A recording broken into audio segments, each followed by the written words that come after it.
Yo guys, sino bang hindi nakakaalam sa nangyari ngayon dito kay Idol Hebabi? Maraming nang babati ko sa kanya, maraming nang husga, maraming nang lalait, marami ang mga tawang-tawa sa pangyayari kahit wala namang nakakatawa sa nangyari kay Idol Hebabi.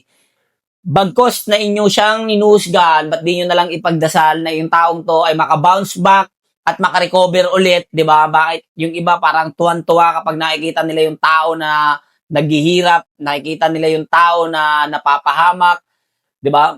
Di ko rin alam eh, hindi ko alam kung bakit ganun yung mga tao ngayon dito sa mundo natin. Bakit masaya sila kapag may mga tao silang tinatawanan kapag hindi maganda yung sitwasyon.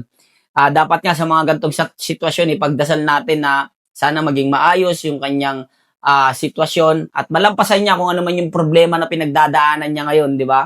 And kung nanonood ka man, Idol Heb, pray ka lang, dasal ka lang, and hindi ka papabayaan ni Lord sa pangyayari ngayon sa buhay mo. And lahat tayo ay hindi perpekto, lahat tayo nagkakasala, kaya wala tayong karapatan na mangusga sa ating kapwa. Si Lord lang ang nakakaalam ng lahat ng ating ganap sa buhay. And yun lang, and God bless sa inyo lahat. Abangan natin yung paglabas ni Idol Heb at makakagawa pa siya ng mga matitinding musika para sa inyo at para sa ating lahat. Yun lang, and God bless.